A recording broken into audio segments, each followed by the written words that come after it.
Hey guys, tonight we descend into the rank, gritty, and gloriously awful world of medieval labour.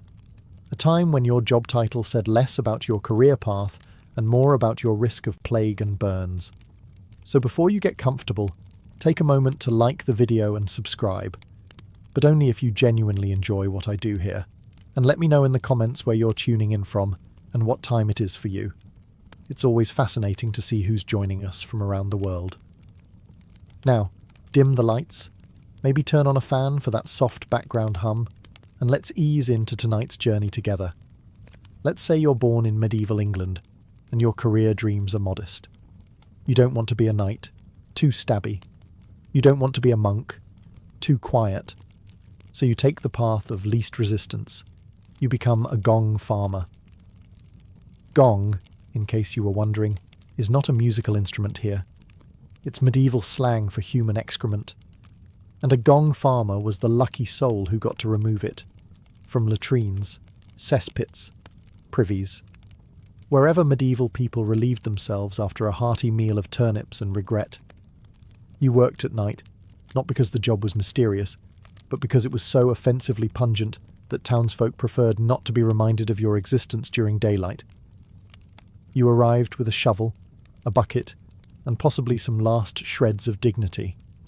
You descended into the pit, sometimes waist deep, sometimes further, depending on how productive the town had been. The good news? Gong farmers were actually paid well, sometimes more than carpenters or thatchers. The bad news? You earned every coin while marinating in centuries of communal shame. Now, health and safety weren't exactly priorities in the 1300s. Cesspits could collapse. Methane could ignite. There are recorded cases of gong farmers passing out from fumes, slipping into the muck, and dying in what can only be described as the worst obituary ever written. As for tools of the trade, a wooden bucket, a long-handled scoop, occasionally a donkey, not for companionship, just to haul the cart of waste out of town.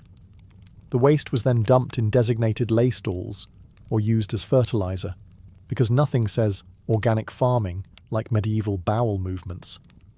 Socially, gong farmers were avoided.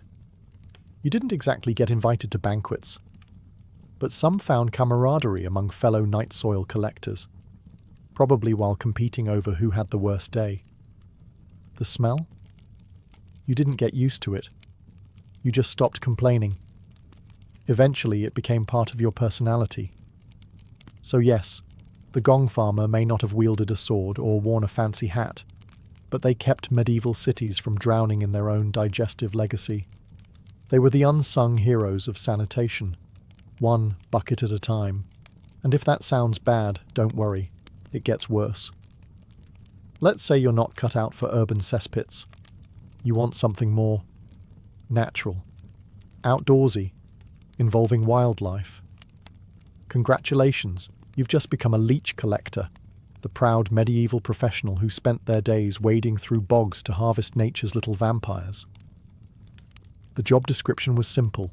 Step into a pond, stand very still, and let leeches attach themselves to your bare legs.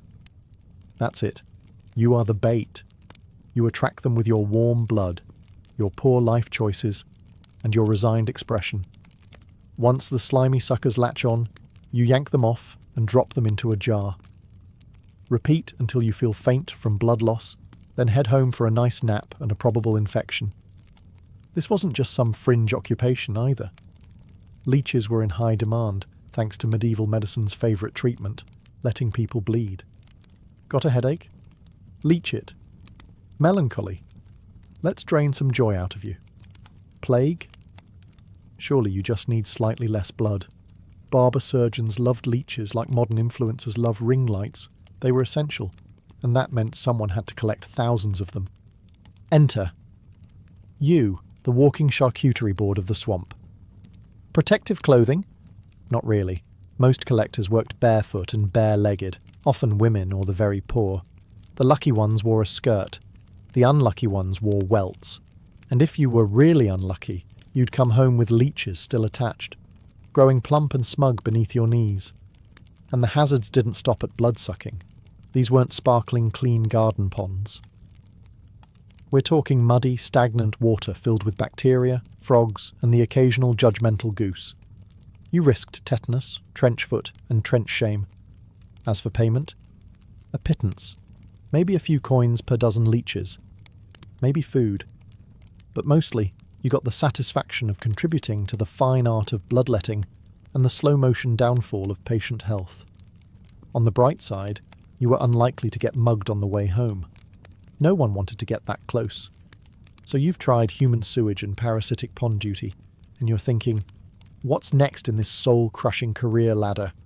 Well, how about burying victims of the Black Death? That's right, you, dear viewer, are now a plague barrier. Because in medieval times, death didn't wait for job interviews. This job came with 3 main requirements: a shovel, a strong stomach, and a complete disregard for personal safety.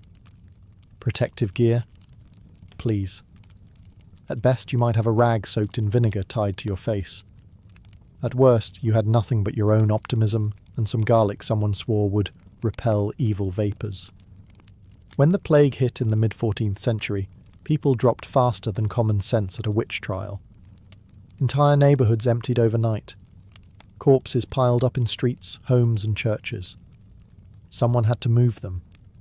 That someone. You. Mass graves, or plague pits, became your daily office. You'd spend hours digging trenches wide enough to toss in entire families. Sometimes there weren't even coffins, just bundles of limbs, hastily wrapped in cloth, occasionally accompanied by a chicken for good luck. Or maybe it just wandered in. And don't expect gratitude. People avoided you like, well, the plague. If you showed up in the marketplace, everyone suddenly remembered they had somewhere else to be. You were considered bad luck, bad smell, and potentially contagious, a medieval triple threat. Now, the work was endless. No weekends, no holidays. The plague didn't take breaks, and neither did you. The worst part? You knew that every day on the job was a gamble. Many buriers became what they buried, especially after a sneeze or cough from the wrong direction. Compensation? In theory, the town council might toss you a few coins or stale bread. In practice, you often got paid in continued existence. On the plus side, there was a sense of grim purpose. You kept cities from collapsing under the literal weight of death. But let's not romanticize it. You were basically playing Tetris with corpses, while wondering if that weird itch on your arm was just fleas or fate. Welcome to the glamorous world of medieval textile production, where fashion met fermentation, and you, the humble fuller, made sure nobody's wool tunic felt like a cactus. Your job? Simple. Stomp on cloth soaked in human urine until it felt soft enough to pass for clothing and not medieval sandpaper. You see, raw wool is oily, stiff, and clings to everything like an unpaid intern. To turn it into wearable fabric, it needed to be fulled, a process involving soaking the cloth in a pungent cocktail of water, earth and, yes, urine. Why? Because stale human pee contains ammonia, which helped clean and soften the fibres. Why you had to stomp in it for hours? Because machines hadn't been invented, and your feet were apparently God's gift to the medieval textile industry. Now, this wasn't a gentle toe dip situation. You were knee-deep in a vat of fetid liquid, pounding fabric with your feet like a winemaker who took a very wrong turn in career planning. And you didn't just stomp once or twice, you did this for hours, daily, for years. You essentially lived in a footbath of medieval BO and regret. The stench, legend. So much so that fulling houses were built far away from towns, not for zoning regulations, but because no one could stand the smell of your profession existing within smelling distance. And let's talk health. Between trench foot, ammonia burns, and mystery rashes with names like God's Curse, your body was constantly rebelling.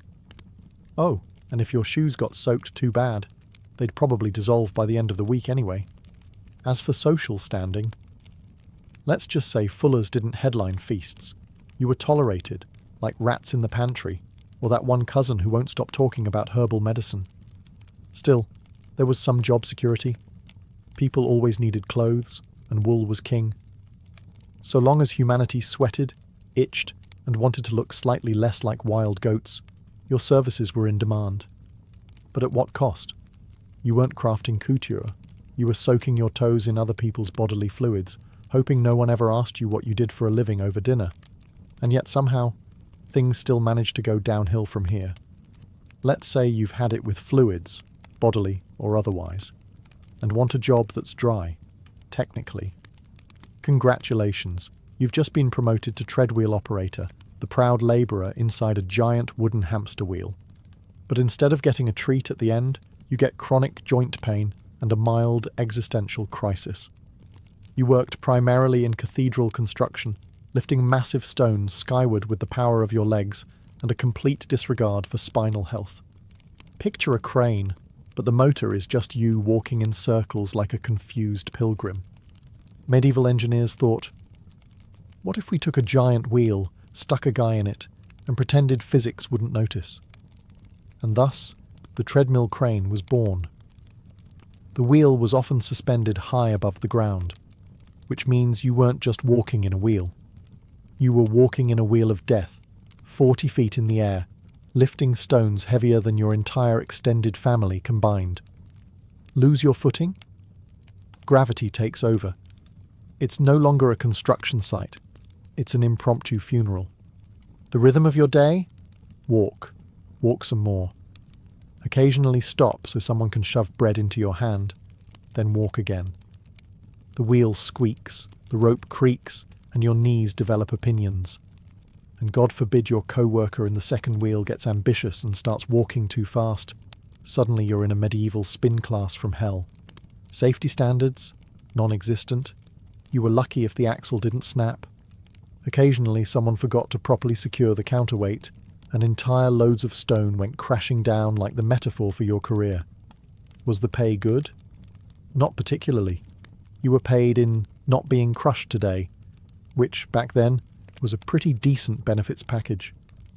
You might get some stew at the end of the shift if you still had enough energy to hold a spoon. Still, you were part of something grand. A cathedral. A monument to faith, art, and architectural ambition.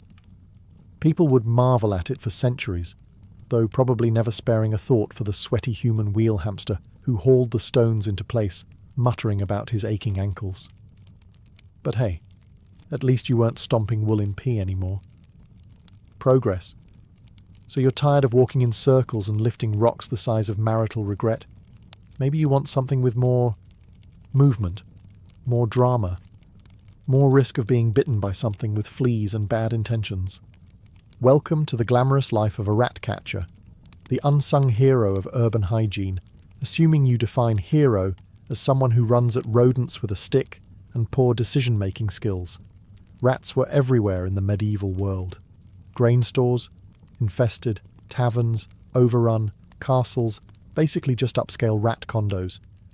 And the solution to this plague of vermin wasn't poison, traps, or science.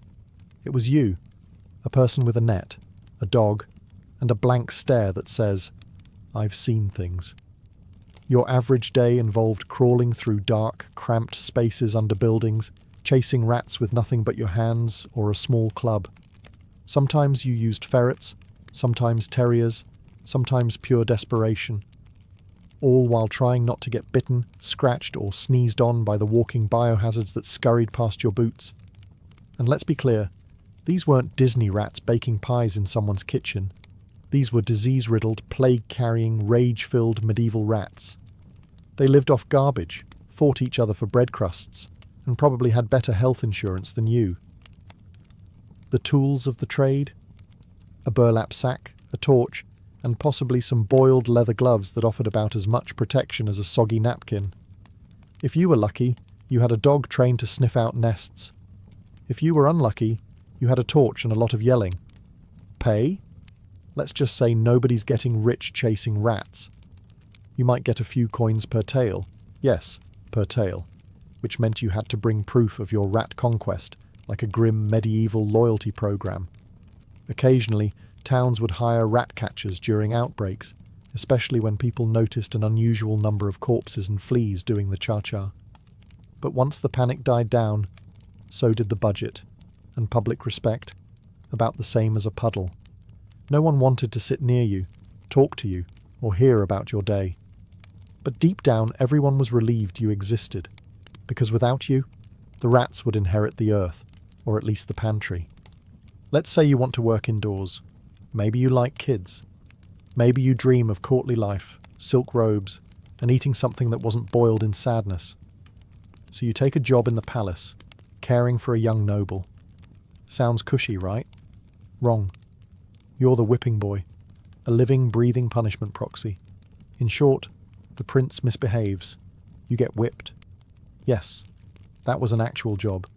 See, noble children, especially those of royal blood, were considered too important, too sacred even, to be physically punished. Can't bruise the future king just because he fed gunpowder to the cat. So instead, they appointed another child, often of lower status, to be his constant companion. And if the prince broke the rules, you took the lashes, in front of him, while he watched, hopefully with guilt, but usually with snacks. It was a strange form of moral outsourcing. You were supposed to be so emotionally close to the prince that he'd feel bad watching you get flogged. A cute theory, unless you were dealing with a budding tyrant who thought your screams sounded like music. Your day involved shadowing the royal child. At lessons, meals, riding, swordplay. You were his confidant, his study partner, and, on bad days, his scapegoat. If he sassed his tutor, you got the rod. Failed his Latin? Hope you like bruises? Threw a tantrum? Better start limping? There was no career path either.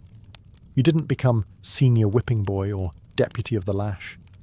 You just aged out, assuming you survived without permanent spinal curvature. Surprisingly, some whipping boys did become lifelong friends with their royal tormentors. After all, nothing bonds two kids like the shared memory of one being beaten for the other's misbehaviour. Others, however, disappeared from the records, probably after walking off into the woods and deciding that friendship isn't supposed to hurt this much. Pay, room, board, and maybe the occasional thank you note. No one built a statue to a whipping boy. But if you were lucky, you got to wear clean clothes and eat from the prince's table before being thrashed for his food fight.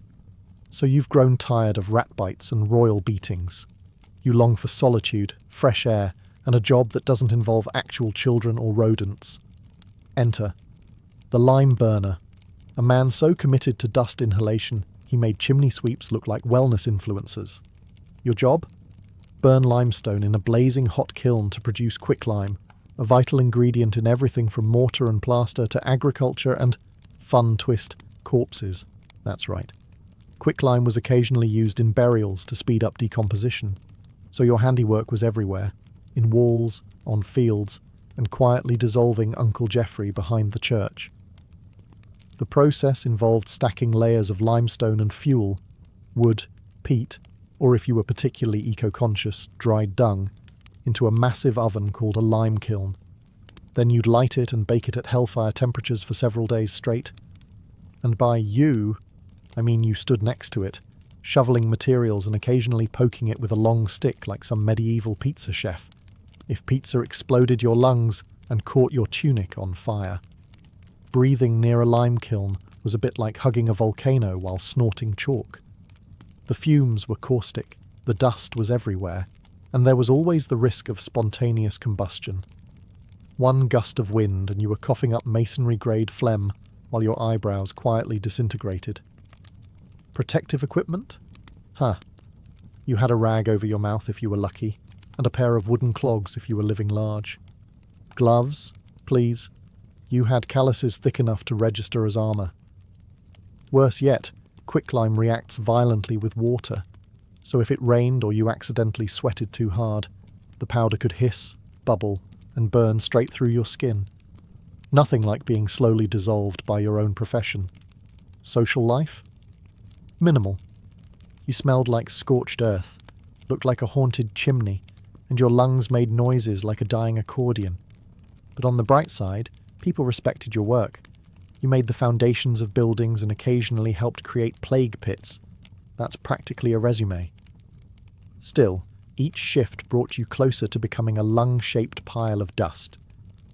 Let's say you want a job with flexible hours, fresh air, and minimal supervision. You don't mind working nights, dislike authority, and aren't squeamish about corpses. Congratulations, you're perfect material for a resurrectionist, otherwise known as a professional grave robber. But not just any grave robber. You're not stealing rings or gold teeth. No, you're after the whole body. For science, of course, totally academic. Please ignore the shovel and lack of soul. In the late medieval period, medical schools began demanding human cadavers for dissection. The problem? The church frowned on dissecting bodies, and legal channels for obtaining corpses were tighter than a miser's coin purse. Enter you the resurrectionist, the entrepreneurial middleman between freshly buried and anatomy lecture. Your nights began in the cemetery, where you'd quietly dig up the newly interred under cover of darkness, ideally within 48 hours, before things got too squishy. You worked fast, like a morbid speedrunner, often with a partner. One to dig, one to keep watch, and both to pretend you weren't about to yank a grandparent out of retirement. You didn't bother with coffins. Too heavy, too loud. You'd smash open the lid, pull out the body, and leave the valuables behind, sometimes.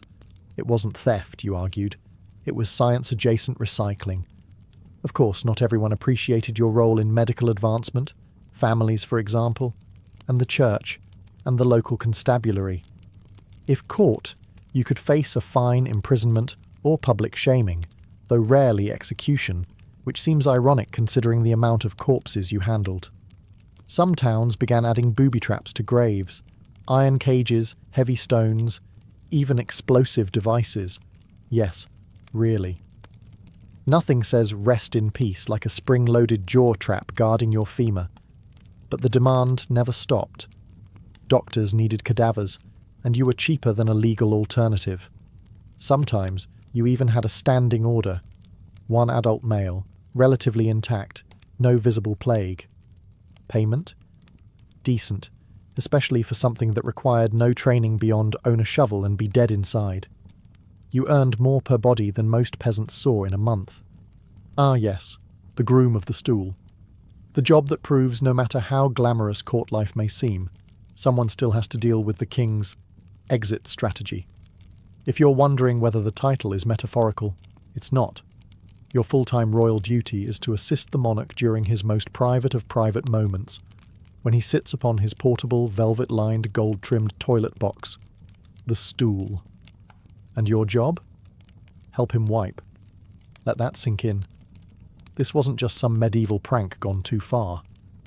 No, it was a respected position. In fact, the groom of the stool was often a nobleman, trusted implicitly by the king. Because when you've seen someone naked, sweating and mid-grunt, you've achieved a level of intimacy few courtiers could rival. You didn't just wield cloth, you wielded influence. You controlled who got access to the king during his seated meetings. You managed his wardrobe, correspondence, and even advised on policy. It was a weird power dynamic. You were simultaneously the royal janitor and chief confidant. The job required discretion, loyalty, and a truly unshakable stomach. You might also be in charge of preparing the stool, ensuring the privy linens were fresh, and keeping the royal bottom powdered, perfumed, and presentable. Medieval kings didn't just rule, they pooped in style. Naturally, you were sworn to secrecy. Leaking royal bowel movements to the tavern crowd would be a career-ending move, and possibly a head-ending one. Still, court gossip being what it was, your knowledge of the king's diet and digestive habits made you a walking medical report, and a surprisingly popular one at that. As gross as it sounds, the position paid well. You lived in luxury, dined at the king's table, and sometimes received land or titles, all for being literally indispensable in the royal bathroom. Still, it's hard to brag at parties. Oh yes, I'm the reason the king doesn't chafe. Not quite as flashy as knight or chancellor, is it? So you fancy yourself a chef in the Middle Ages. That's adorable. Forget Michelin stars. You're aiming for a meal that doesn't actively harm anyone. As a medieval cook, your job was less about crafting exquisite cuisine and more about preventing gastrointestinal war crimes. You weren't working with the freshest ingredients. You were working with the least rotten ones. The stuff that smelled mostly fine and only twitched occasionally. Your tools included a giant cauldron, a wooden spoon the size of a battle axe, and a blazing fire that either burned your stew or your eyebrows. Sometimes both. Recipes, please. A medieval recipe was usually something like, take meat, boil it, add a handful of herbs, pray. Quantities were vague, instructions were worse, and if someone complained, you just told them it was peasant style. Working in a noble household meant fancier expectations, and fancier ways to hide spoilage. Spices like pepper, cinnamon and cloves weren't for flavour. They were for masking the taste of doom. If the meat still moved, you just added more saffron. Problem solved. Poultry. Had feathers until 5 minutes ago. Fish. Hopefully not still blinking.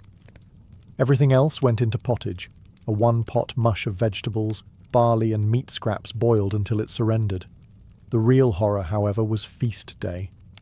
Hundreds of guests, dozens of dishes, all prepared in a dark, smoky kitchen where the ceiling dripped grease, the dogs licked the floor, and sometimes the food, and one scullery boy was always mysteriously missing.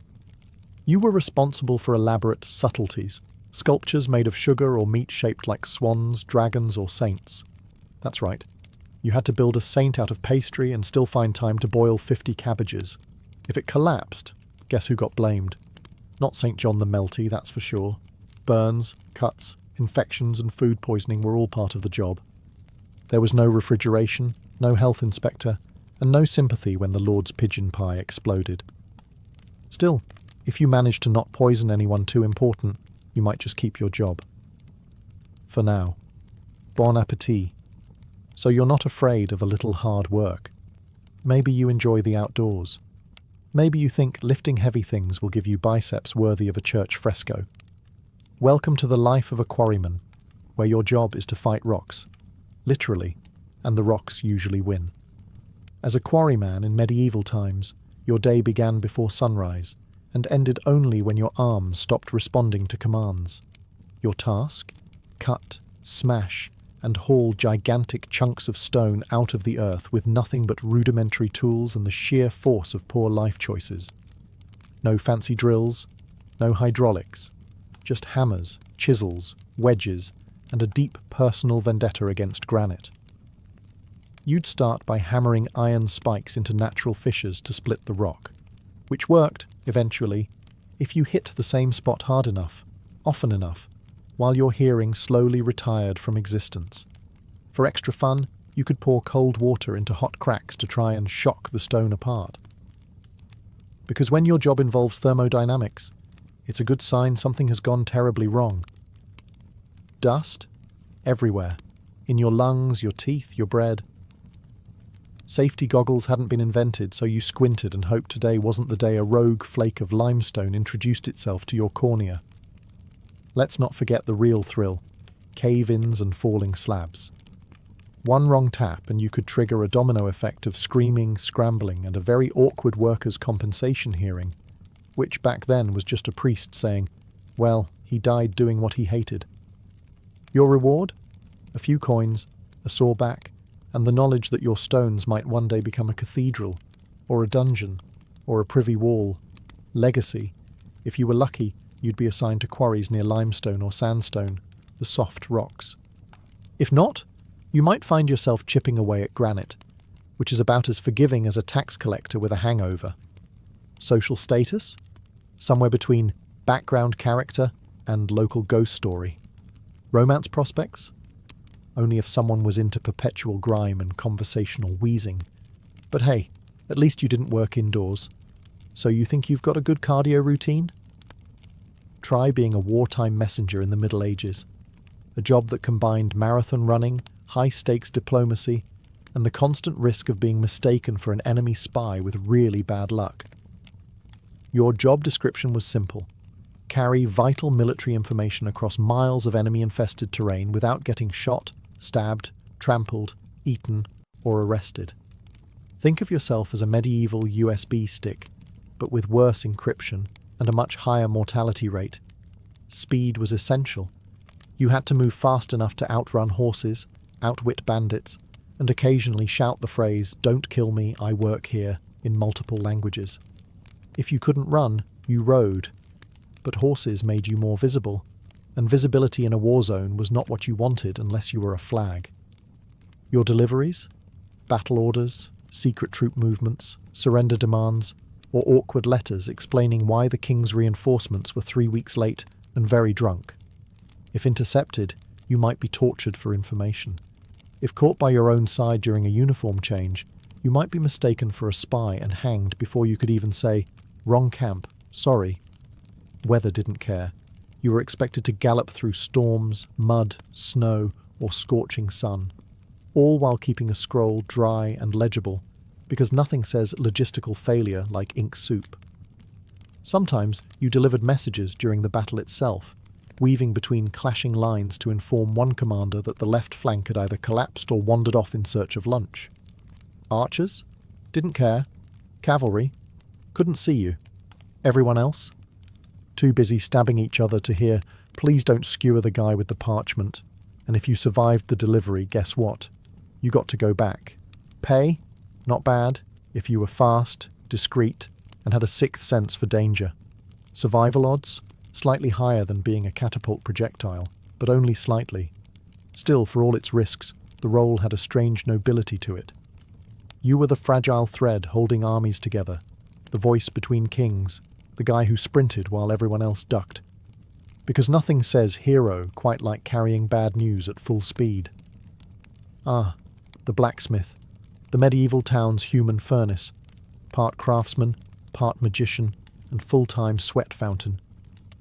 If it involved heating metal until it glowed like the sun, and then hitting it with a hammer until it begged for mercy, you were the person for the job. Your workspace? A forge hotter than a knight's armpit in July, filled with soot, sparks, and enough noise to scare off any notion of peace. You didn't need a rooster to wake the village, just the rhythmic, skull-rattling clang-clang-clang of your daily metal opera. Blacksmiths made everything. Horseshoes, ploughshares, swords, nails, armour, hinges, and about 600 other objects that people broke weekly, and they all wanted them yesterday. Oh, mighty blacksmith! My ox threw a shoe. Oh, great hammer holder! My gate hinge squeaks. I need a new sword. This one's too bendy. Everyone loved you, until you charged them. Then suddenly, they remembered Brother Thomas makes nails on the side. Your body, calloused, burned, deaf in one ear, and your dominant arm was roughly the size of a tree trunk. Romantic prospects weren't bad. You had muscles and permanent coal eyeliner. But small talk was tough when every sentence was followed by a coughing fit and a mysterious burst of flames from behind you. Let's talk danger. Red-hot metal, exploding sparks, iron that cracks instead of bends, anvils that don't care about your toes, bellows that occasionally catch fire because why not? One distracted moment and your beard becomes a candle. And if you worked for a castle or army? Congratulations. Now you're mass-producing weapons for impatient men who solve disagreements with axes. Hope you like deadlines enforced by sword. But despite it all, the blacksmith was essential. You were the backbone of technology, the town's answer to "Can you fix it?" Long before engineers, you were designing tools. Long before influencers, you were shaping trends. You made the stuff people needed to survive, and occasionally look impressive while doing it. Still, you never got statues. Just more broken metal, and a customer asking if it'll be cheaper, without the decorative curls.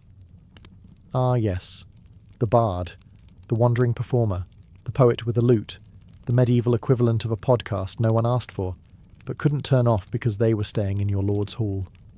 Being a bard sounds romantic, until you realise your job is part musician, part gossip, part court jester, and full-time cold and hungry.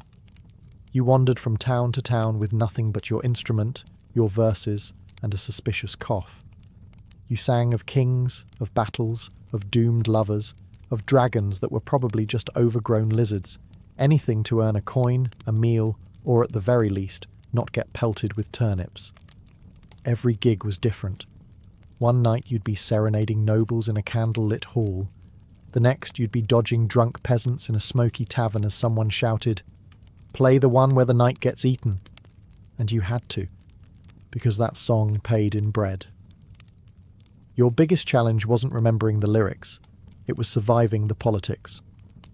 One wrong word about the Lord's haircut, and suddenly you're the subject of the next execution ballad. The line between clever satire and treasonous insult was razor thin and heavily patrolled. You were also expected to memorize history, which, in medieval terms, meant whatever the person paying you wanted to be true. Did Sir Godfrey win the battle? Doesn't matter. If he's buying your dinner, Sir Godfrey absolutely crushed it. And hygiene? Let's just say bards were known more for mood than scent. Lice, fleas and boots with holes were standard.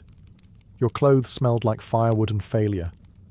But you made up for it with charm, wit, and an unnatural ability to rhyme sword with bored. Still, you held power. You shaped public memory. You spread news faster than a town crier with a megaphone. You were medieval PR, but with more stringed instruments and less shame. Occasionally, you'd strike gold and become a court bard, living in a noble's house, writing songs for weddings and war campaigns. Until you rhymed honour with goner and found yourself back on the road. So yes, the bard's life was romantic. In theory. In practice? It was freezing, itchy, and entirely dependent on your ability to make rhyming couplets under pressure. It began with whispers. Whispers of sails shaped like dragon wings, of warriors with iron beards and eyes like frozen seas. The Seine had always been a lifeline for Paris, wide, proud, serene. But in the spring of 845, the river became a warning. The Frankish towns along the coast fell silent one by one. No bells, no smoke from hearths, just drifting wreckage and blood on the tide. When the news reached Paris, it wasn't a question of if the Norsemen would come. It was when, and how bad it would be this time. But this wasn't just any raid. This wasn't a loose band of sea raiders looking for gold and sheep. This was Ragnar Lodbrok. To the Franks, his name sounded like thunder cracking through a church roof. Ragnar, the man who had once claimed descent from Odin himself. Ragnar, whose sons would go on to terrorize Europe, but who, at this moment, was very much alive, charismatic, and foaming at the mouth for plunder. With 120 longships and more than 5,000 warriors at his back, he didn't sneak toward Paris. He announced himself. His sails cast shadows on the riverbanks. The rhythm of oars churned the Seine like the march of fate. Every monastery and village along the river was looted, burned, or enslaved. The Franks prayed. Their king, Charles the Bald, scrambled to assemble defences, but his realm was already stretched thin by civil war and infighting. The church screamed for divine intervention. The nobles argued over which bridge to defend. Meanwhile, Ragnar kept rowing.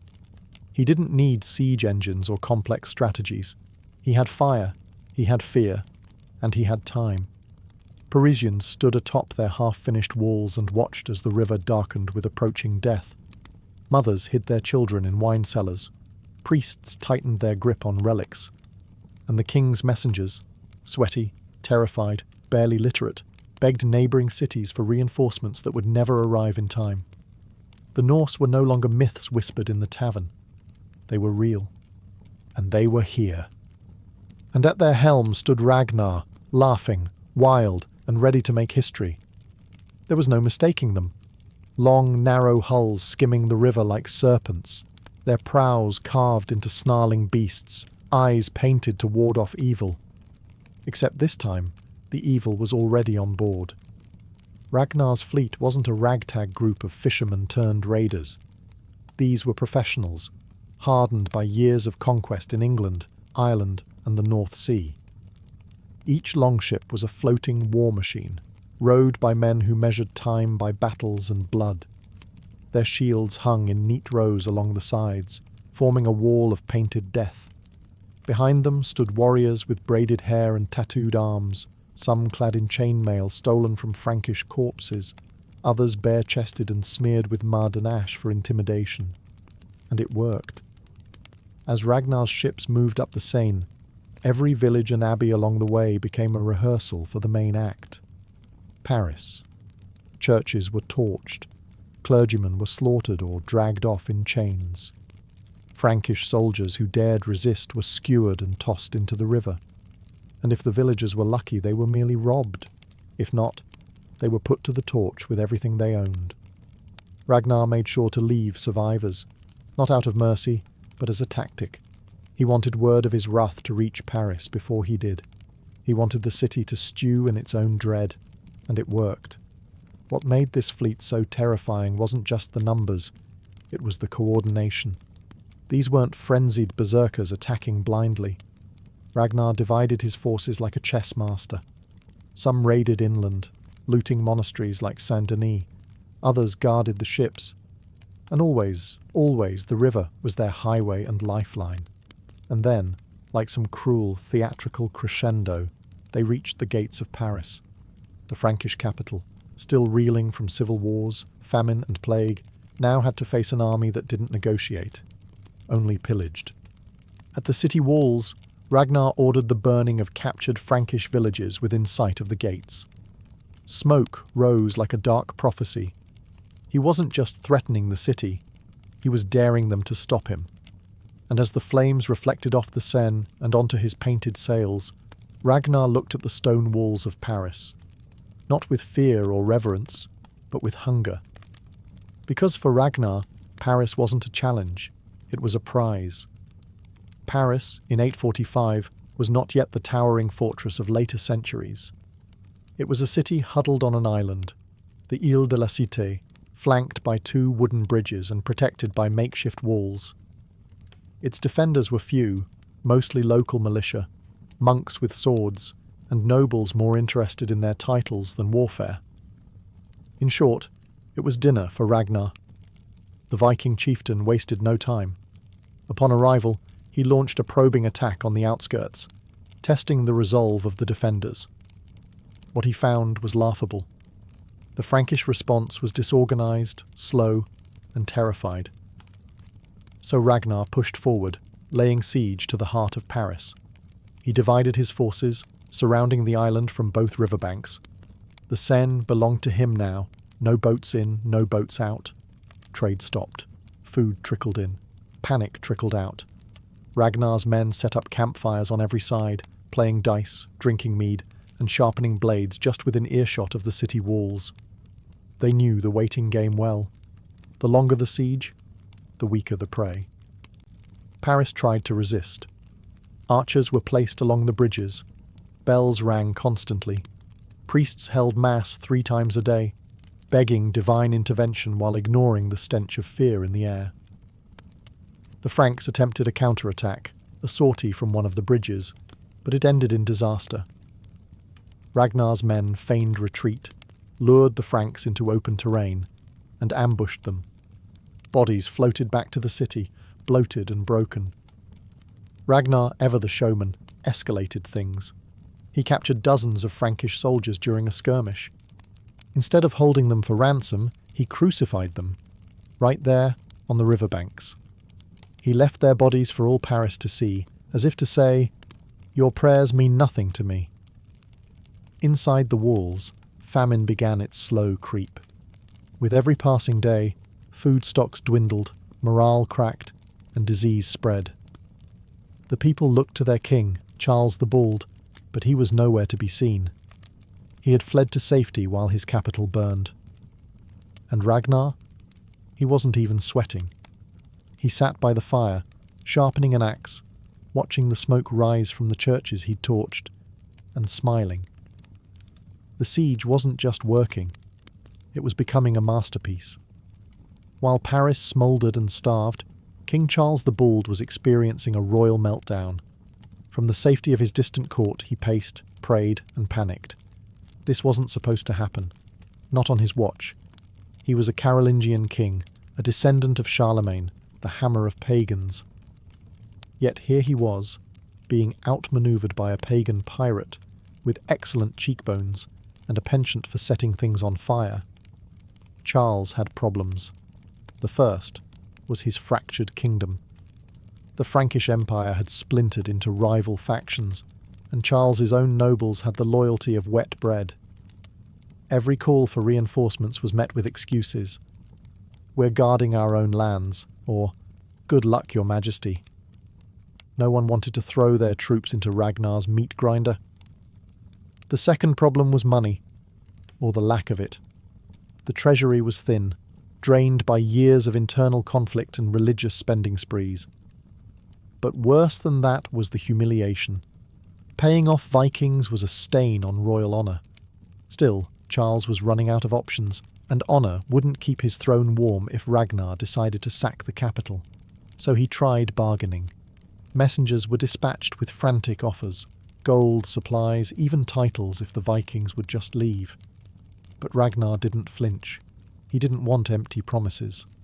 He wanted Paris, and he was willing to wait until the people inside started eating each other. Then came the desperate gamble. Charles assembled a last-minute army. Nothing grand, just a patchwork force of half-trained peasants, local counts, and anyone willing to trade their lives for a handful of silver. Their mission? Break the siege and rescue the city. It went exactly as you'd expect. Ragnar caught wind of the plan before the first boot hit the riverbank. His men ambushed the relief force near the outskirts. What followed was a slaughter. Charles's reinforcements were butchered, routed, or captured. Those captured were executed with Ragnar's usual flair. Some hanged from trees, others used for target practice. Back in his court, Charles received the news like a punch to the liver. He had failed. His army had failed. Paris was out of time. And so, swallowing his pride like bitter ale, Charles reached for the last card in his deck, the bribe. Because when swords fail, gold speaks. In the end, it wasn't faith, fire, or Frankish steel that saved Paris. It was silver. Lots and lots of silver. Charles the Bald, out of armies and excuses, did what every ruler dreads. He cut a deal. It wasn't brave. It wasn't glorious. It was survival. And it came with a humiliating price tag, 7,000 livres of silver. That's over 2.5 tons of treasure, enough to bankrupt a region, and enough to make Ragnar's beard twitch with amusement. But Charles wasn't negotiating from strength. He was negotiating from his knees. His envoys approached Ragnar's camp with trembling hands and bulging coin sacks. No fanfare, no threats, just a desperate plea. Take the silver, leave the city, and maybe, just maybe, leave us some dignity. Ragnar, being a professional, didn't gloat, at least not immediately. He listened, squinted thoughtfully, and probably pretended to consider rejecting the offer for dramatic effect. But of course, he took it. He hadn't dragged 5,000 warriors across half of Francia just to play demolition derby with some underwhelming walls. He came for treasure, and the Frankish king had just opened the vault. The handover wasn't ceremonial.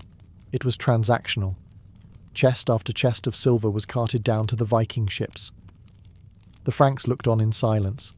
The Vikings looked on with glee. Some danced, others drank.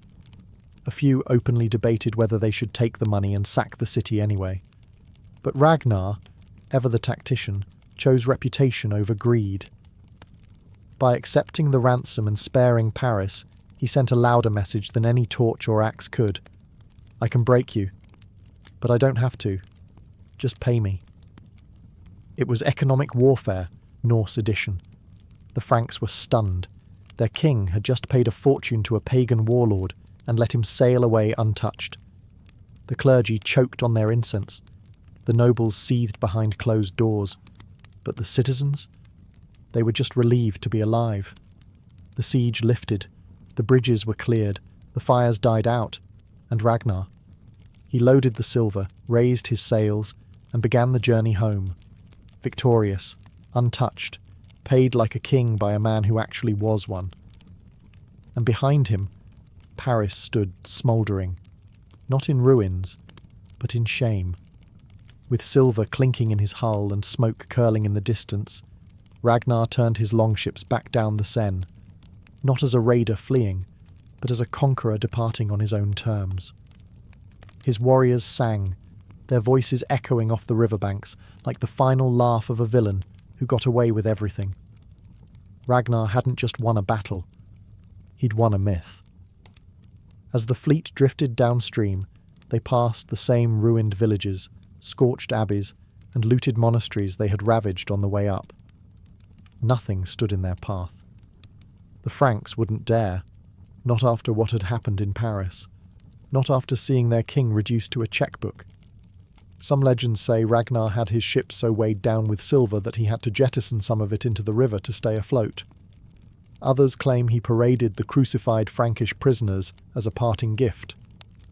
Whatever the truth, one thing is certain. Ragnar left Francia richer, more infamous, and completely unscathed. There were no real attempts to stop him. Charles the Bald, licking his wounds, had no appetite for another humiliation. And even if he did, he no longer had the resources, or the trust of his people, to do anything about it. He'd paid off the wolf, and now had to live with the scent of blood on his doorstep. For Ragnar, the journey home was more than a retreat. It was a victory parade. His reputation exploded across Europe. To the Norse, he was a legend made flesh, proof that the gods favoured the bold. To the Franks, he was a nightmare they couldn't wake from. To other Viking leaders, he was now the gold standard for raiding. Burn, terrorise, and then get paid to leave. The psychological wound left behind was deeper than any blade. After all, Ragnar hadn't breached Paris with ladders or siege engines. He broke it with fear, fire, and audacity. And that may have been the most terrifying part. He could have taken the city, but he didn't need to. As the dragon-headed ships disappeared over the horizon, one fact remained crystal clear. Ragnar Lodbrok had just robbed one of the most powerful kings in Christendom, and sailed away without a scratch. The age of the Viking was no longer coming. It had arrived. When the dragon ships vanished, and the river went quiet, Paris didn't celebrate. It exhaled, slowly, shakily, like a city waking from a nightmare. The siege was over, but the trauma had just begun. The city reeked of smoke and sweat and unwashed fear. Its bridges were scorched, its churches desecrated, its streets littered with the bones of failed resistance. And while the walls still technically stood, the idea of safety had been reduced to ash. People crept out from cellars and crypts with hollow eyes, as if expecting the Norse to come back and finish the job. The first thing to return wasn't hope, it was blame. Fingers pointed in every direction. The clergy blamed the king for his cowardice. The nobles blamed each other for not sending aid. The people blamed both. And hovering above it all was the bitter truth. Charles the Bald had paid off the enemy and left his capital city to rot.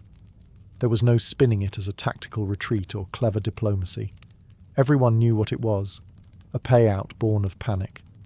The church tried to paint the survival of Paris as a divine miracle, a test of faith, or a sign of future redemption. But the people knew better. It wasn't angels who had spared them. It was silver. To make matters worse, the ransom had gutted the royal treasury. Inflation rose. Taxes soared. Monasteries wept over their stolen relics. The countryside, already weary from years of civil war and famine, buckled further. And with each passing day, the legend of Ragnar Lodbrok grew taller, while the authority of the Carolingian throne grew smaller. Militarily, the implications were even more damning. Ragnar had exposed the soft underbelly of Frankish defences. He didn't need catapults or battering rams. He just needed a river and a cause. Other Norse leaders took note. If Paris could be shaken so easily, what else was ripe for the taking? And perhaps most haunting of all was the feeling that this wasn't the end. It was the beginning. A prelude. A warning. Paris had survived, yes. But it had also been humiliated, scarred, and forced to buy its own life. That kind of wound doesn't fade quickly. And in the smoky silence that followed, one question lingered over every broken gate and prayer-stained floor. What happens when the next Ragnar arrives? The raid on Paris in 845 didn't end when Ragnar sailed home. In truth, it began something far more enduring, a legacy of terror, strategy, and cultural domination that echoed through Europe for generations. Other Viking leaders, upon hearing what Ragnar had accomplished, took notes, and then took ships. Word of the Frankish ransom spread quickly through the north, and with it came a revelation. You didn't have to die gloriously in battle to make your mark. You could die wealthy too. Ragnar had shown that gold flowed more freely from frightened kings than from burning cities. Soon, raiders from Denmark, Norway and Sweden began targeting the Seine, the Loire and the Rhine. They weren't just reckless marauders anymore. They were businessmen with axes. Viking raids became annual events in Francia, like grim, blood-stained holidays. Each summer brought new fleets, new demands, and new ransoms. Ragnar's playbook became doctrine.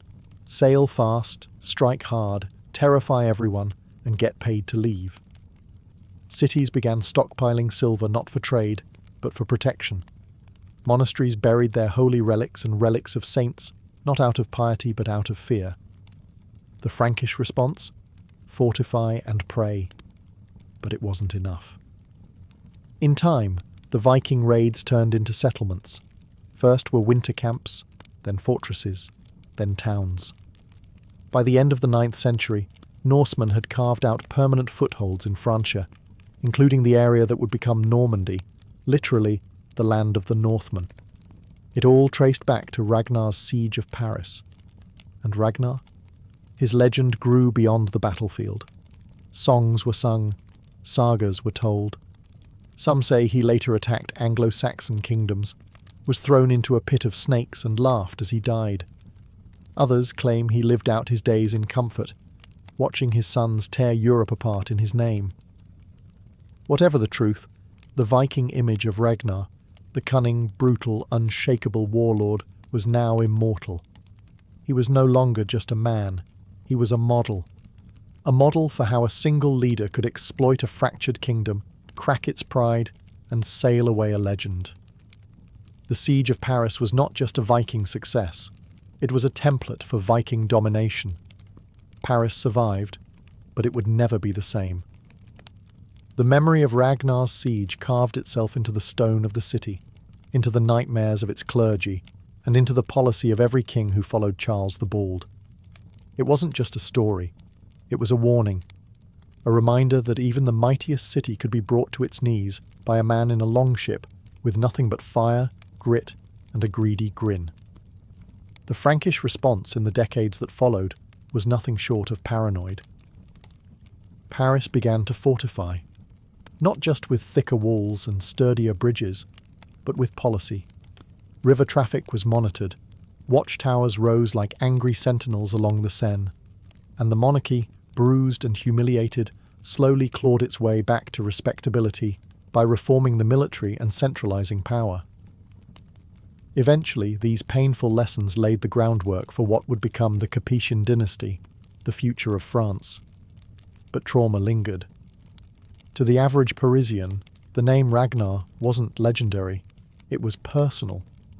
Parents used it to frighten children into obedience. Do your chores or the Northmen will come.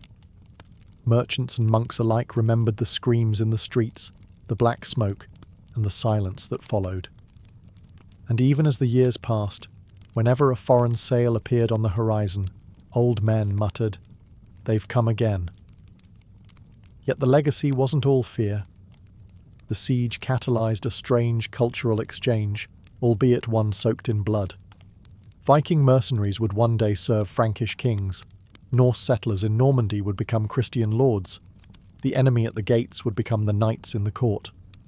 It was ironic, almost poetic, that the very culture that once looted Paris would later defend it. Still, deep in the DNA of the city, something had changed. Ragnar's siege had shattered the illusion of invincibility. Paris was not untouchable. It had been bought, broken and spared, and the city never forgot that bitter lesson. Every archbishop who blessed a sword, every tax collector who weighed a coin, every soldier who manned a wall, each was acting in the long shadow of 845. Because when one man, armed with only iron, fire and nerve, can make an empire tremble and a king pay up, the world notices, and the world, forever after, changed. In the Middle Ages, the road to salvation didn't start in a church pew, it started with blisters. To be a good Christian wasn't just about going to Mass or confessing your sins. Sometimes it meant putting one foot in front of the other and walking for hundreds of miles to visit a holy site. These journeys were called pilgrimages, and they were both deeply spiritual and absurdly physical. Picture a barefoot farmer trudging through rain, snow, and occasionally cow dung, all to stand in front of a saint's knucklebone in a gilded box. The motivation? Eternal salvation, or at the very least, divine brownie points. The church heavily promoted pilgrimages as a way to earn indulgences. Committed adultery? Go to Santiago. Lied to a priest? Try Canterbury. Murdered someone? Well, maybe start walking to Jerusalem and don't stop. But it wasn't always about guilt. Pilgrimage could be an act of gratitude, a request for healing, or just an excuse to leave your village without being labelled a heretic. For women, it was one of the few ways to travel with some social acceptance. For knights, it was a detour from stabbing people to prove how holy they were. And for many, it was just the only vacation they were ever going to get. The call to pilgrimage came in many forms: a dream, a sermon, or the sharp nudge of a local priest saying, "You know, God might forgive you if you walk 800 miles with a sore back and no shoes." It wasn't uncommon for families to send a representative pilgrim, kind of like spiritual outsourcing. One person walking could supposedly earn blessings for the whole clan. Lucky them. Once committed, pilgrims received a blessing and donned the telltale signs: a staff, a satchel, and a distinctive badge, often shaped like a scallop shell or a cross. These symbols marked them as holy wanderers, not vagrants, which was an important distinction when sleeping in barns and begging for food. But make no mistake, a pilgrimage wasn't a stroll in the countryside. It was a journey laced with exhaustion, uncertainty, and a faint hope that at the end of the road, something divine would be waiting. That is, if the road didn't kill you first. Before the first step on the dusty road, the medieval pilgrim faced a dilemma. What to bring when you're about to walk 1,000 miles on foot, with no Amazon delivery, no waterproof boots, and definitely no snack bars?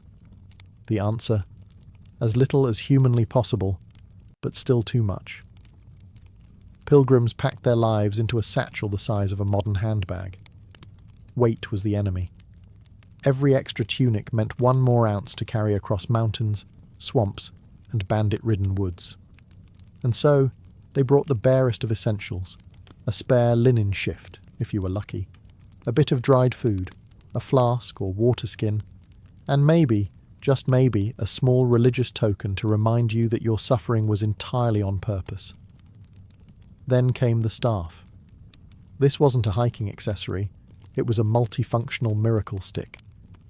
You used it to walk, to defend yourself against wild dogs or wild people, to test the depth of mud pits, and sometimes to prod snoring fellow pilgrims in church. Your hat had to be wide-brimmed for sun and rain, and preferably pilgrim chic. Bonus points if it had a scallop shell pinned to it, the universal badge of pilgrimage to Santiago de Compostela. That shell could grant you access to monasteries, soup kitchens, and free hay in barns. Think of it as your medieval passport, except it didn't expire, and everyone knew you were probably broke. Footwear was another misery entirely. Most pilgrims wore sandals or low-leather shoes, barely better than going barefoot. Blisters weren't a possibility. They were a guarantee. Many wrapped their feet in linen and prayed they wouldn't rot before reaching the next shrine. For food, you didn't pack much. Instead, you relied on the kindness of strangers, monasteries, or fellow pilgrims. And kindness might mean a bowl of onion soup with a side of dry bread. If you were too proud to beg, congratulations. You were also too proud to eat. Perhaps the most essential item wasn't even physical, a letter of pilgrimage. This document, issued by the church, proved you weren't just a wandering bum. It was your holy permission slip, and without it, you might end up in jail instead of heaven.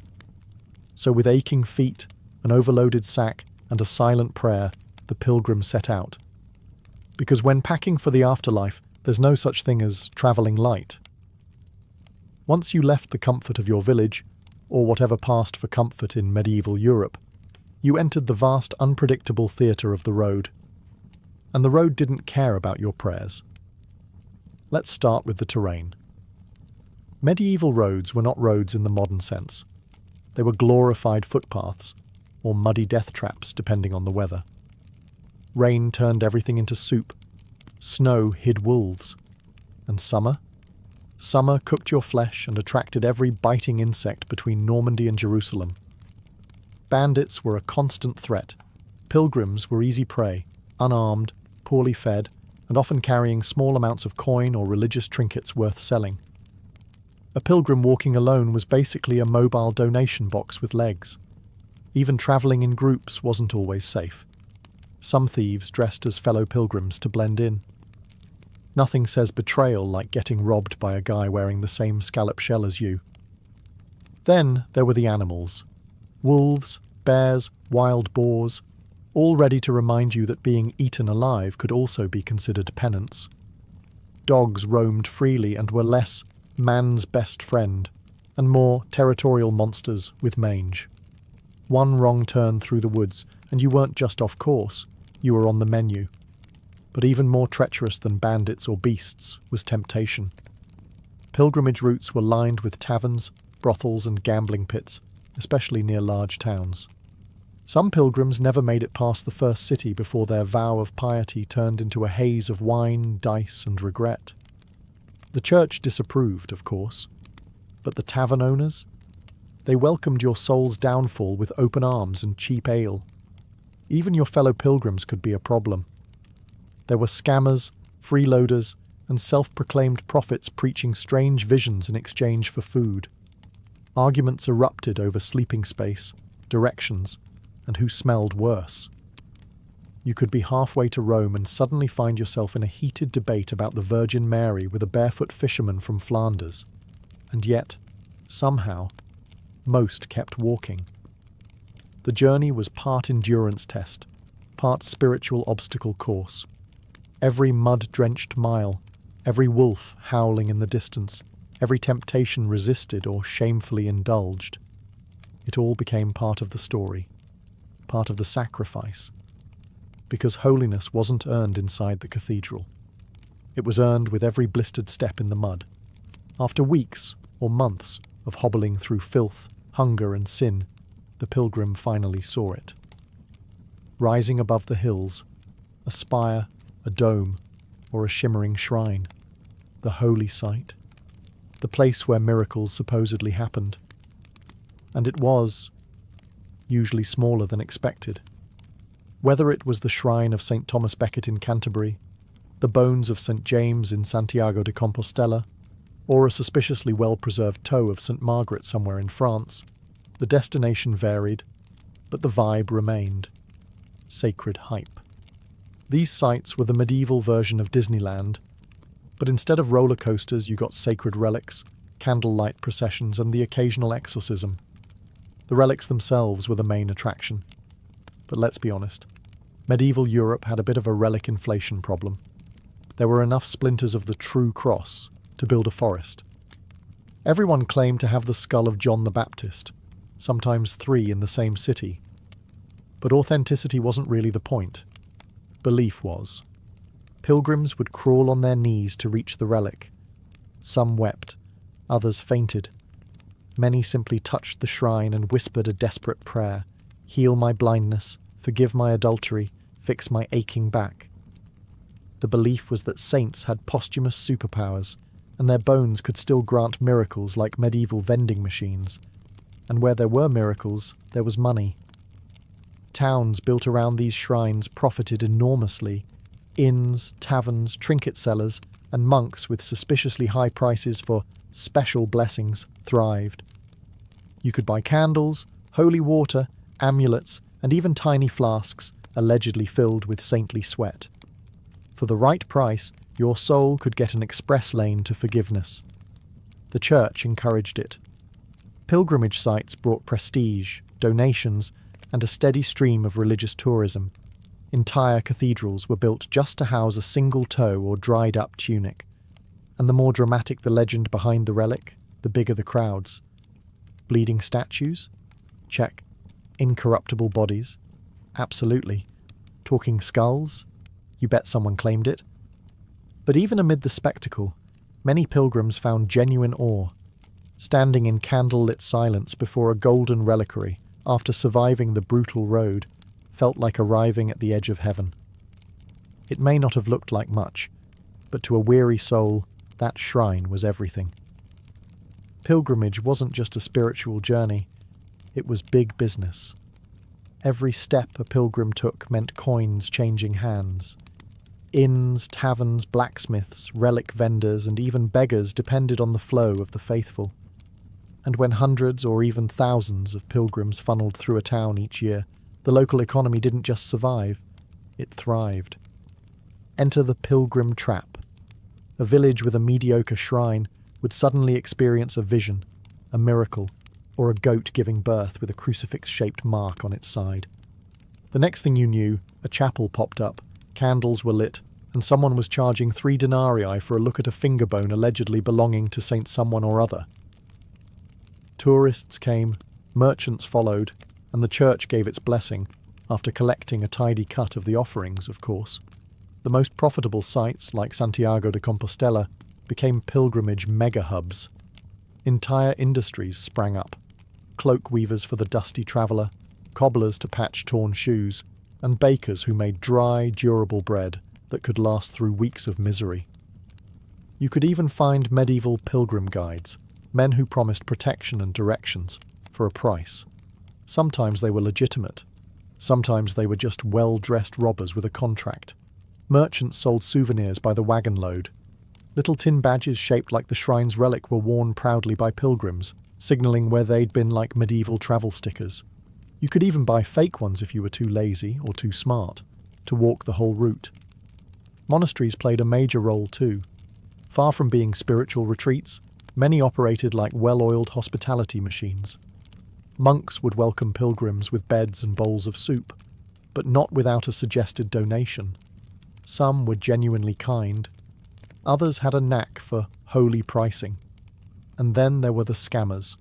Forged relics, staged miracles, fake monks, and self-declared holy men who promised divine healing in exchange for all your worldly possessions. Pilgrims had to walk a fine line between faith and foolishness. Still, most participated willingly. They knew the game. They were part of it. And after all, wasn't their own salvation worth a few coins? In the end, the road to heaven might have been lined with prayer, but it was paved with silver. Despite the loneliness of the road, very few pilgrims walked entirely alone. Safety in numbers was the rule, not the exception. Groups formed organically, people from the same village, tradesmen heading the same way, or strangers who simply had the same limp and the same goal. Like a medieval backpacker hostel, these bands were chaotic, noisy, and weirdly intimate. And they were never boring. Group dynamics ranged from touching solidarity to full-blown chaos. One day you were sharing crusty bread under a tree. The next you were yelling at someone for stealing your turnip. Pilgrims came from every walk of life. Nobles, peasants, monks, widows, merchants, and criminals doing penance. What could possibly go wrong? Language barriers didn't help. A German pilgrim might walk with an English farmer and a Breton nun. The result? A lot of pointing, miming, and occasional fights about who got the dry sleeping spot under the eaves of a barn. Disputes were common. Over food, over pace, over whose relic badge was shinier. Some took pilgrim vows of silence, which helped, until someone tripped over their bag and broke a flask of holy water. Then all vows were off. Still, amid the squabbles, something deeper often formed: camaraderie.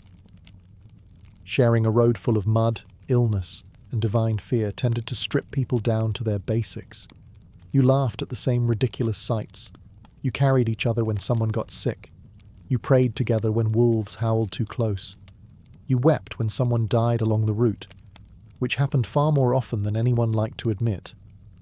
There were also moments of strange joy, spontaneous singing, storytelling around a fire, acts of kindness from total strangers, a shared loaf, a dry cloak, or a silent hand on a shoulder at a shrine. It wasn't all suffering.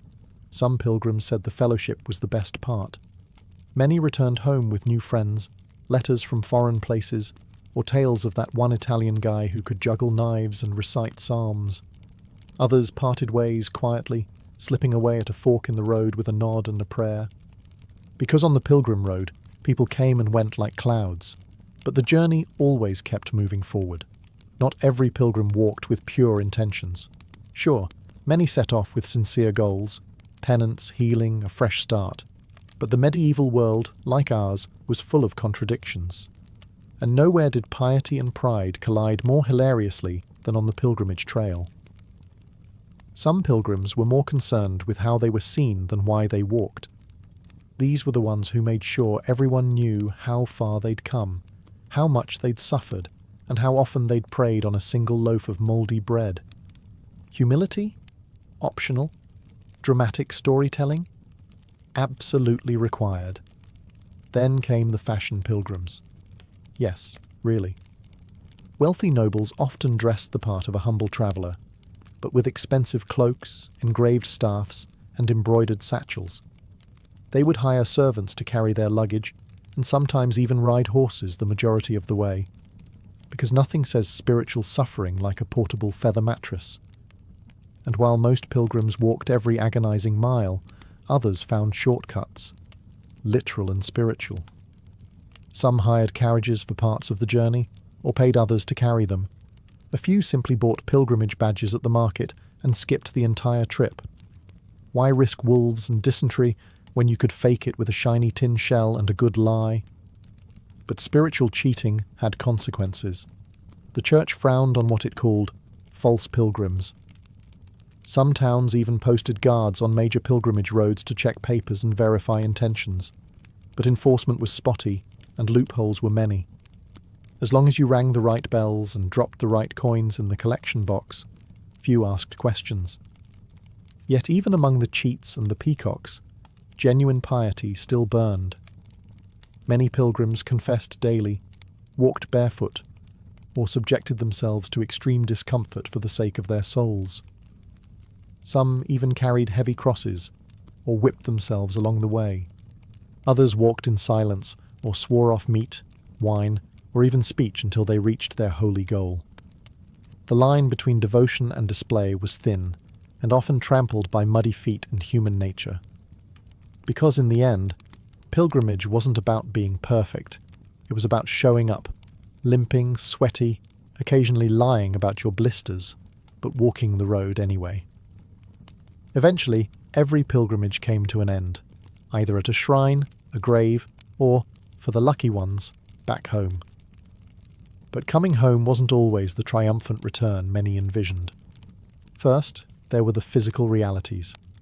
Most pilgrims returned with fewer teeth, fewer coins, and many more scars, both literal and emotional. Feet were permanently mangled, backs hunched, and some had acquired strange illnesses with names no village healer could pronounce. You didn't just bring home a badge. You brought home trauma, tendinitis, and tales of a Flemish man who snored like a war horn. Then came the expectations. Villages often greeted returning pilgrims with ceremony. You were supposed to be holier now, wiser, more serene. People expected you to pray harder, sin less, and maybe smell like frankincense. Instead, many pilgrims stumbled home starving, irritable, and far more interested in beer than blessings. Some came home disappointed. They had walked hundreds of miles, kissed the bones of a saint, wept at the altar, and nothing changed. No miracle, no divine voice. Their disease remained. Their guilt lingered. The only thing that felt lighter was their wallet. For these pilgrims, disillusionment hit harder than a bandit's club. Others, however, returned transformed, not because of relics or rituals, but because of the road itself. Walking day after day, meeting strangers, seeing distant lands, it cracked open their understanding of the world. Some became storytellers, some joined monasteries. Others simply became more patient with their neighbours' loud chickens. The road taught them humility, empathy, and endurance in a way no sermon could. And let's not forget the bragging rights. Pilgrimage badges were worn like armour in the village tavern. A tin scallop shell from Santiago, that was worth a free drink. A scrap of cloth from Jerusalem. You'd be telling that story until the day you died. Whether the journey had changed your soul or not, it definitely upgraded your reputation.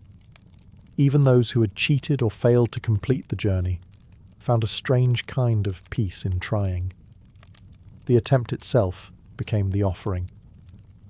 Because in the Middle Ages, to return from pilgrimage, changed or not, meant one thing.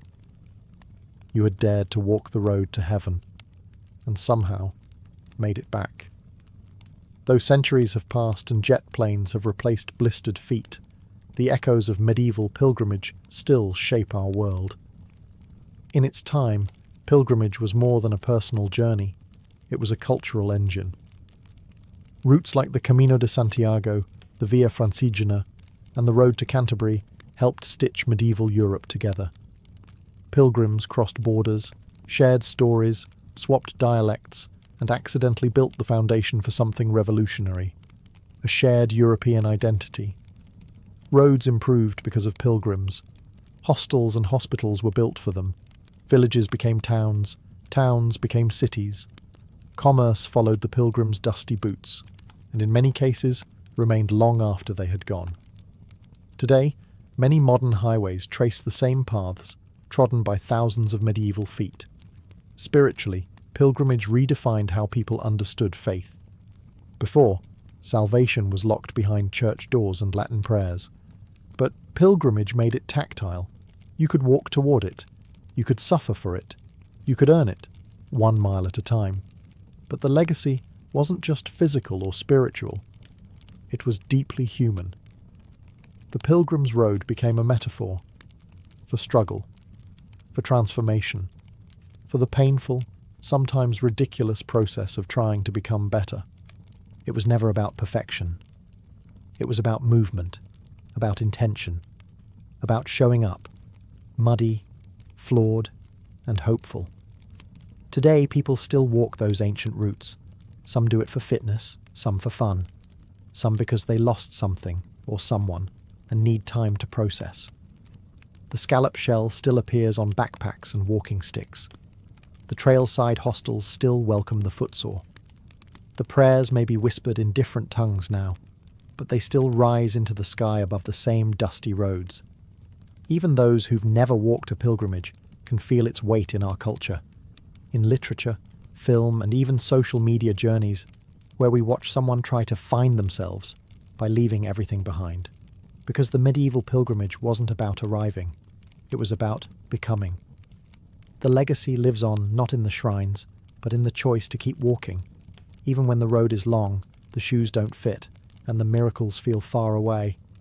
Because maybe the real relic wasn't a saint's bone in a box. It was the pilgrim who returned home, still broken, but walking anyway.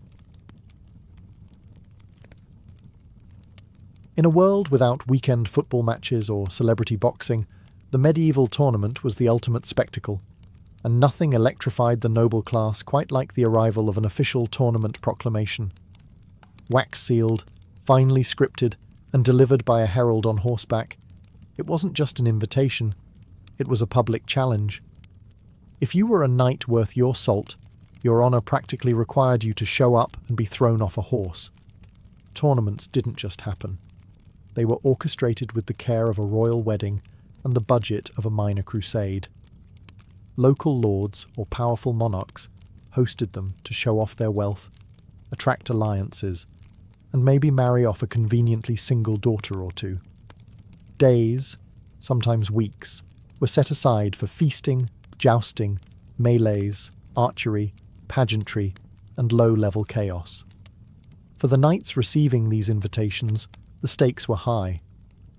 A tournament was where reputations were made or shattered, often along with a few bones. It was an opportunity to display skill, bravery, and fashion sense, all in front of the watching eyes of ladies, lords, and rival knights.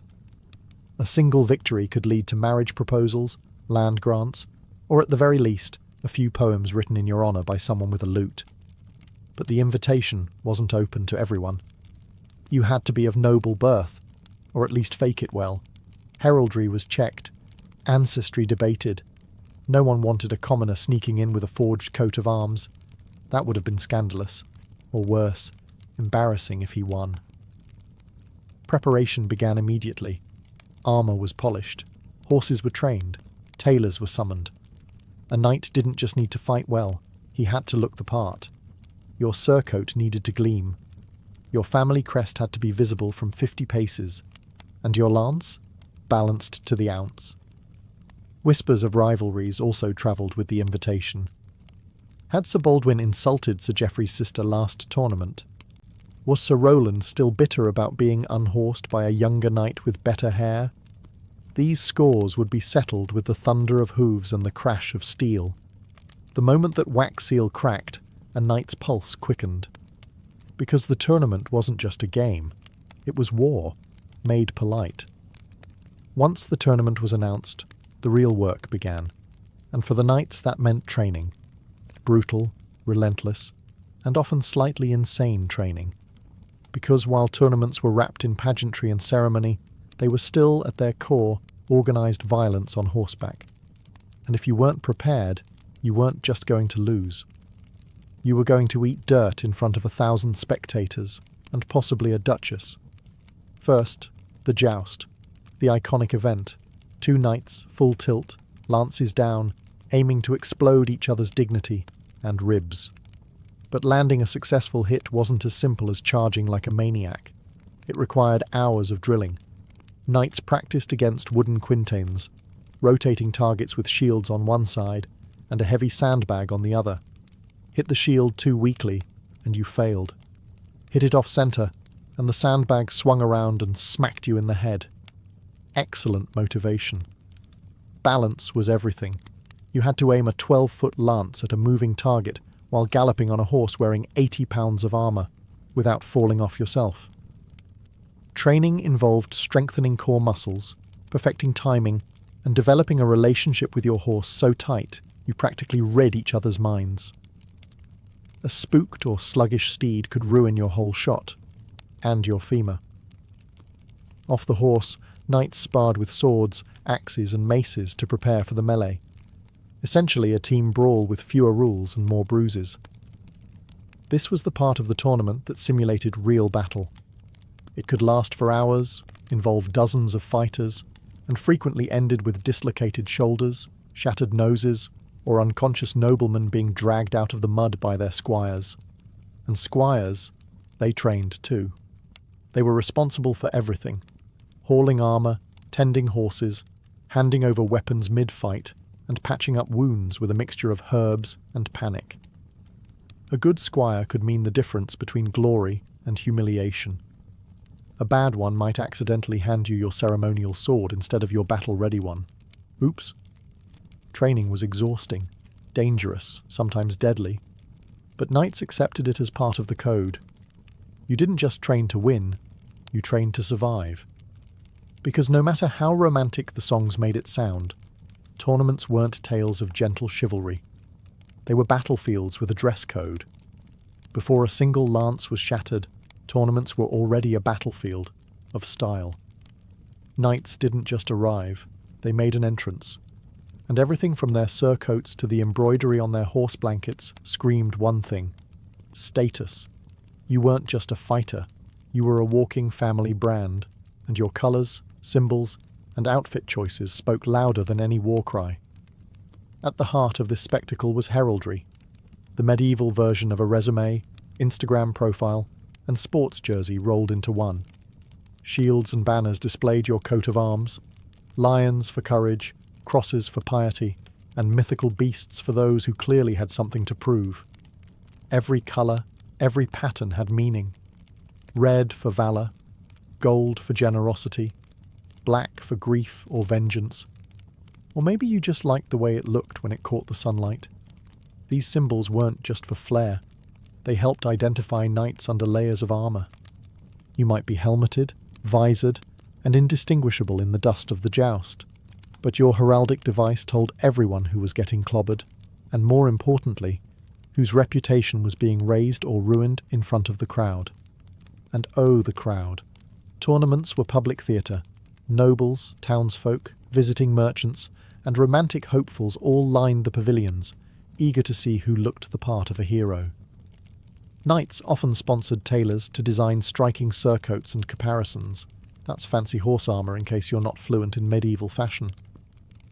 Bright colours, glittering threads, and intricate embroidery turned the lists into a runway of chainmail and swagger. But it wasn't just about personal branding. It was political. Your clothes signalled alliances, who you dined with, who your patron was. A knight might wear his lady's scarf tied to his arm, a not-so-subtle flex of courtly devotion and social connection. Others flaunted foreign styles to show they'd fought in exotic lands. Silk from the east? That meant crusader cred. Fur-lined gloves? Probably just showing off. Armour, too, was part of the fashion game. Beyond function, it was custom-made and often engraved or inlaid with precious metals. A rich knight might enter the field gleaming like a human chandelier, while a poorer one just hoped his dented helmet didn't fall off mid-charge. Because in the tournament world, looking good wasn't optional, it was strategy. Before a single lance lowered or sword was drawn, the tournament kicked off with pageantry that made royal coronations look like backyard barbecues. This was the grand procession, a slow-moving, dazzling parade of egos, armour and heraldry, designed to impress, intimidate, and charm the watching crowd. Knights rode in single file, their banners fluttering, horses adorned in flowing caparisons, and squires scurrying behind like stressed-out assistants. Each knight's name was announced by the heralds, who sometimes added spicy commentary like, "Victor of 3 past tournaments," or "He who once split a man's helmet clean in half." Modesty was not the mood. Ladies of the court watched from silk-draped stands, evaluating the contenders like medieval talent scouts. Noble lords sized up potential allies, or rivals. And among the cheering peasants, bets were already being placed. Would Sir Geoffrey unhorse that smug Italian again? Would someone fall off their horse in the opening bow? You never knew, and that was half the fun. After the parade came the oaths. One by one, knights stepped forward before the tournament judge, a high-ranking noble or even royalty, and swore to uphold the chivalric code. That meant no striking a man who had lost his helmet, no attacking from behind, and absolutely no stabbing your opponent once he was already on the ground. You know, the basics of not being a total lunatic. These oaths weren't just for show, they were public declarations of honour. Breaking them could result in fines, disqualification, or becoming the subject of a very unflattering ballad. But let's be honest. While many knights meant every word, others were already mentally editing their promises. I vow not to trample anyone, unless they insult my horse. Some tournaments added flair to the ritual. Knights might pledge their devotion to a lady, dedicate their performance to a saint, or declare a personal vow, like never retreating or never eating until victorious. Romantic? Absolutely. Reckless? Usually. The procession and oaths set the stage. They turned knights into characters, rivals into narratives, and the arena into a living story. Because for the medieval audience, this wasn't just sport. It was theatre, choreographed, glorified violence with a moral message and really expensive costumes. This was it. The main event. The moment the crowd hushed, the trumpets blared, and 2 knights prepared to hurtle toward each other at full gallop with 12-foot wooden poles, and the hope of not becoming medieval mulch. The joust wasn't just the highlight of the tournament, it was the stuff of legend, splinters, and occasional skull fractures. The arena, or tilt yard, was divided by a long wooden barrier called the tilt, designed to prevent horses from crashing into each other head-on. On either side, knights lined up on horseback, each armoured like a walking cathedral. Helmets were bolted tight, visors lowered, lances were levelled, and then, with a blast of trumpet and a cry from the herald, they charged. The goal? Strike your opponent cleanly on the shield, chest, or helmet. A well-placed blow might snap your lance in a shower of dramatic wood splinters, earning cheers from the crowd and points from the judges. Unhorsing your opponent? That was the gold standard. But make no mistake, this was dangerous. Lances were blunted, yes, but blunted wood doesn't feel soft when it's travelling 30 miles per hour into your sternum. Injuries were common. Broken arms, shattered ribs, concussions, and teeth knocked so far back they became relics. Helmets dented in like ale cups. One unlucky knight was famously impaled through the eye slit, an accident that led to even stricter armour regulations. But even with all the risks, knights kept coming back. Because jousting wasn't just for honour, it was for status. A victory in the lists could mean instant fame. Nobles might offer patronage. Ladies might offer favours. You might even get your name immortalised in some bard's sweaty love ballad. And if you were a landless knight looking for a career boost, a few good tilts could be your ticket to power. But jousting wasn't all brute force. It was a test of precision, timing, and absolute control of your horse. One false move, and you were flying sideways in a blur of shame and dirt. And yet, even with the pain, the bruises, and the very real possibility of getting poked in the spleen, jousting remained the centrepiece of chivalric culture. Because for a true knight, nothing screamed glory quite like getting launched off a horse in front of your crush. If the joust was a duel of finesse, the melee was a medieval mosh pit with weapons. Think of it as team-based carnage. Dozens of knights, broken into two sides, charging at each other in a sprawling field with swords, axes, maces, and the kind of chaotic enthusiasm usually reserved for tavern brawls. There were rules, sure, but they were more like suggestions. Try not to kill anyone, for example, was less a commandment and more a gentle reminder. The melee was meant to simulate real battlefield conditions, minus the arrows and screaming peasants. Knights fought in formations or solo, on horseback or on foot, often in rounds that lasted until someone called it off, or until the last man standing couldn't. Objectives varied. Sometimes it was just a wild free-for-all. Other times, teams fought to capture a standard, a banner or token, or to rescue a dummy representing a lady in distress. Chivalry, remember? While not as glamorous as jousting, the melee offered knights a different kind of fame. It showcased brute strength, endurance, and tactical smarts. You could show off your sword work, your horsemanship, and your ability to survive being repeatedly whacked by other armoured men. It was glorious, it was exhausting, and it was dangerous. Injuries were inevitable, helmets cracked, shields shattered, bones snapped. Some melees were so brutal that knights were dragged out unconscious, or didn't get up at all. But as long as no one died on purpose, it was all part of the game. Squires darted in and out like pit crew, handing replacement weapons, pulling fallen knights from the mud, or dragging horses away from the fray.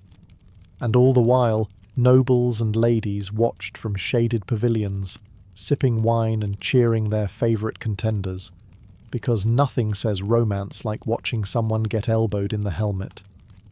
For landless knights and younger sons, the melee was a golden opportunity. If you couldn't win a joust, you might shine in the chaos. Winning could earn coin, armour, and even a noble sponsor. Losing just meant bruises, and maybe a few weeks of painful, prayer-filled limping. But in a world obsessed with honour and spectacle, the melee was where true grit showed. Because nothing said knightly virtue like beating your enemies with a stick and looking good doing it. Let's be honest, part of why knights put themselves through bruised ribs and shattered egos was for the glory. But another part? The ladies were watching. Tournaments weren't just war games. They were social stages, and knights knew their every move could win more than just coin. It could win favour, admiration, or even a strategic marriage proposal. And no part of the tournament was more ripe for flirtation and performance than the moments between fights. Noble women didn't just sit in the stands fanning themselves and looking pretty. They were active participants in the pageantry. Many knights would dedicate their performance to a lady of their heart, sometimes tying a scarf, veil, or token from her hand to their lance as a symbol of devotion. This wasn't just sweet, it was calculated. If the knight performed well, the lady shared the glory. If he was unhorsed spectacularly, well, at least she didn't promise exclusivity. Ladies awarded prizes too, garlands, rings, or a kiss on the cheek for the victor. The crowd ate it up. These courtly rituals reinforced ideals of chivalry, fighting for love, for beauty, for something nobler than just your own pride. Of course, it also helped that said beauty was seated in a velvet pavilion surrounded by servants and luxury, while you were sweating into a steel bucket. But love at tournaments wasn't always innocent. Affairs bloomed, secret notes were passed, nobles gossiped. Some knights made careers out of seducing high-born women under the pretense of chivalric devotion. The church disapproved, loudly, but that never stopped anyone. And then there were the poets. Minstrels and troubadours travelled from tournament to tournament, turning heroic deeds and romantic disasters into rhymed performances. If you managed to win both the joust and the heart of a duchess, your name might echo in songs for years. If you fell off your horse trying to impress a baroness, that also made it into the ballads, just with more laughter. In a society where status was everything, being admired by noblewomen could make or break a knight's reputation. A whispered compliment from the right lady could carry more weight than a bag of silver. Because in the court of public opinion, love wasn't just a battlefield. It was part of the tournament. For all their chivalric vows and romantic flair, tournaments were messy, politically, physically, and morally. Beneath the gleaming armour and flowing banners lurked a whole underworld of scandal, cheating, and sheer medieval chaos. Let's start with the cheating. Knights were supposed to follow the rules. No striking an unarmed opponent, no killing blows, no foul play.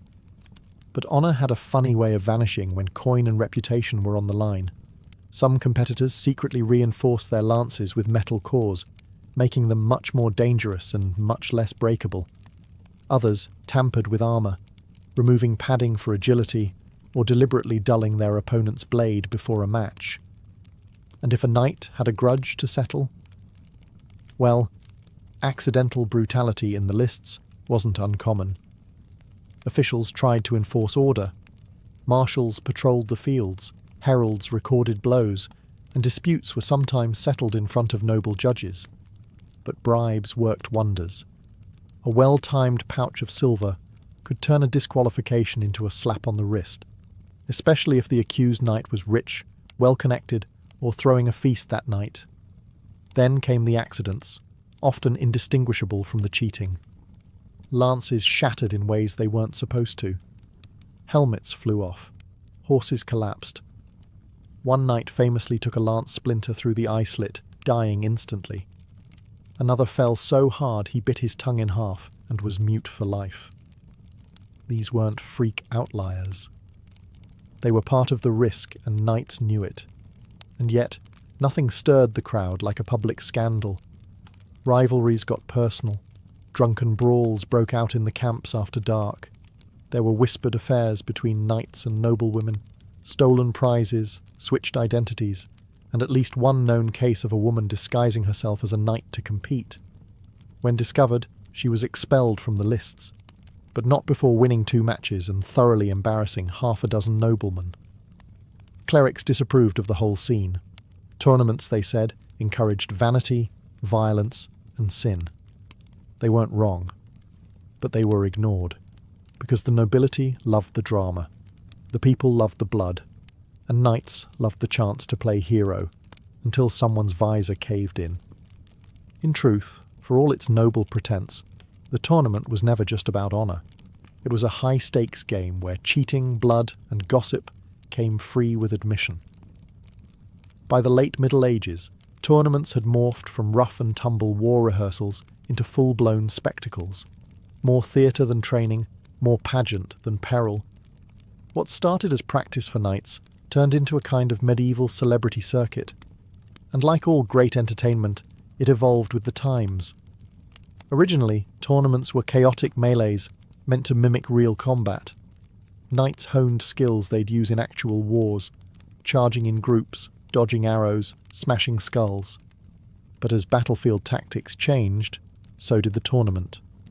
Plate armour became heavier, swords more ceremonial, and lances blunter. The event shifted focus from practical warfare to polished performance. By the 14th and 15th centuries, tournaments resembled something closer to a royal Broadway show. Elaborate costumes, painted shields, custom armour engraved with saints and house emblems. The nobles watching in the stands weren't looking for gritty survival. They wanted a good show. Think WWE with chainmail. Kings and queens began hosting tournaments less for military readiness and more for diplomacy. It was a way to display wealth, cement alliances, and entertain foreign guests. Henry VIII of England, for example, absolutely loved tournaments, especially when he was the one doing the jousting, until, of course, a head injury from a particularly nasty tilt may have permanently altered his personality. Oops. But as gunpowder entered the battlefield and the age of chivalric knights faded, so too did the relevance of the tournament. Firearms made armour obsolete, mounted charges became rare, and smashing your cousin off a horse just didn't prepare you for cannon fire. Still, the tournament's influence lingered. It birthed enduring symbols: the romanticised knight, the damsel's favour, the gleaming suit of armour. It shaped literature, from Arthurian legend to Shakespearean drama. And even today, echoes remain. Renaissance fairs, jousting reenactments, fantasy fiction filled with noble duels and elaborate tournaments. Every time someone in fiction raises a lance or challenges a rival in front of cheering crowds, they're drawing from this medieval tradition. The tournament may no longer dominate court calendars, but its legacy is undeniable. It combined violence with honour, chaos with choreography, and turned battlefield brutality into entertainment.